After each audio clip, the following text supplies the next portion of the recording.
किस्मत और कर्म हमेशा से जीवन में गहराई से जुड़े हुए विषय रहे हैं। बहुत से लोग किस्मत को सफलता का आधार मानते हैं, जबकि कुछ कर्म को ही सब कुछ मानते हैं। यह कहानी गौतम बुद्ध और एक किसान की है, जिसमें बुद्ध कर्म और प्रयास के महत्व को बहुत ही सुंदर और प्रभावशाली तरीके से समझाते हैं। यह कथा न केवल हमें प्रेरित करती है, बल्कि यह भी सिखाती है कि हमारा वर्तमान और भविष्य हमारे कर्मों पर निर्भर करता है।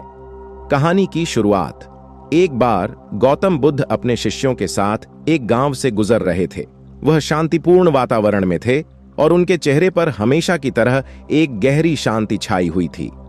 गांव के लोग बुद्ध को देखकर उनके चरणों में झुक गए और उनका आशीर्वाद लिया। जब बुद्ध गांव के पास पहुंचे तो उन्होंने देखा कि एक किसान खेत में हल चला रहा है। किसान का शरीर पसीने से तरबतर था और वह बड़ी मेहनत से काम कर रहा था। खेत के पास एक पुराना पेड़ था। बुद्ध ने वहां रुकने का निर्णय लिया और अपने शिष्यों से कहा, चलो यहां कुछ समय विश्राम करते हैं। बुद्ध और उनके शिष्य पेड़ के नीचे बैठ गए। किसान ने उन्हें देखा, लेकिन वह अपने काम में लगा रहा। कुछ समय बाद जब किसान को विश्राम करने का समय मिला तो वह बुद्ध के पास आया। किसान की जिज्ञासा किसान ने गौतम बुद्ध को ध्यान से देखा और पूछा, आप कौन हैं और यहां क्यों रुके हैं? बुद्ध ने मुस्कुराते हुए उत्तर दिया, मैं एक साधु हूं और सत्य की खोज में हूं। यहां रुकने का कारण यह है कि यह स्थान शांत और सुंदर है। किसान ने बुद्ध को गौर से देखा और कहा, आप साधु हैं, लेकिन मैं देख रहा हूं कि आप और आपके शिष्य बस बैठे हैं। आप लोग कुछ काम नहीं कर रहे।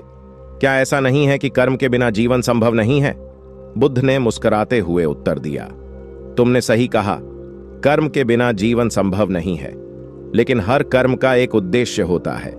हम यहां विश्राम कर रहे हैं क्योंकि यह भी एक प्रकार का कर्म है। किसान ने कहा, लेकिन मुझे लगता है कि केवल मेहनत और कर्म से ही जीवन चलता है। किस्मत का इसमें क्या महत्व है?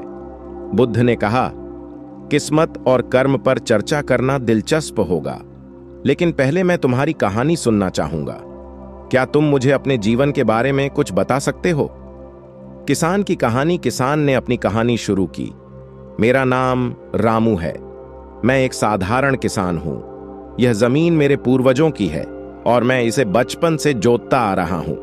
मेरे पिता हमेशा कहते थे कि किस्मत मेहनत वालों का साथ देती है, लेकिन मैं आज तक यह नहीं समझ पाया कि किस्मत क्या है। कई बार मैंने देखा है कि मैंने बहुत मेहनत की, लेकिन फसल खराब हो गई। दूसरी बार मैंने सोचा, चलो किस्मत पर छोड़ देते हैं, और उस साल फसल अच्छी हुई। तो मुझे समझ नहीं आता कि किस्मत का ज्यादा महत्व है या कर्म का।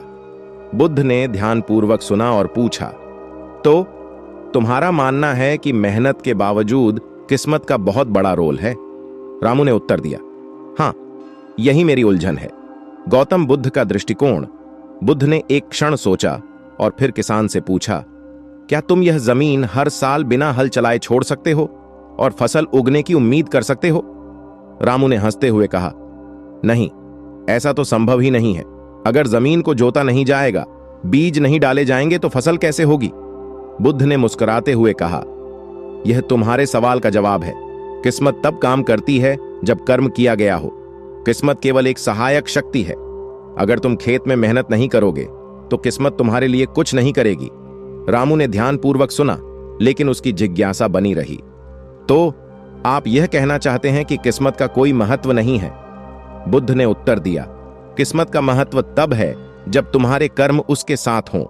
यह ऐसे ही है जैसे एक नाव को चलाने के लिए तुम्हें पतवार और हवा दोनों चाहिए।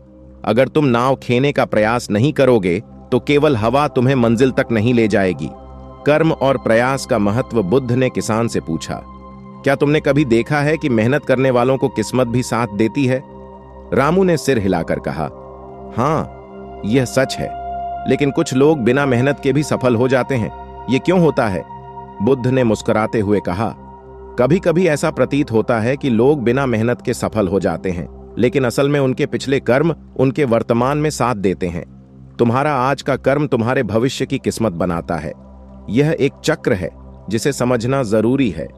किसान के लिए प्रेरणा। रामू ने इस बात को गहराई से समझा। उसने बुद्ध से कहा, तो इसका मतलब यह है कि अगर मैं मेहनत करता रहूं तो किस्मत भी मेरा साथ देगी। बुद्ध ने कहा, बिल्कुल, तुम्हारे कर्म तुम्हारी किस्मत का निर्माण करते हैं।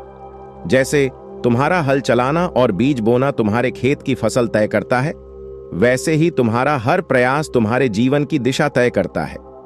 अंतिम सीख, रामू ने बुद्ध की बातों को ध्यान से सुना और कहा, आपकी बातें मुझे प्रेरित कर रही हैं। मैं समझ गया कि कर्म के बिना कुछ संभव नहीं है। किस्मत केवल एक सहायक शक्ति है, लेकिन असली शक्ति हमारे प्रयासों में है।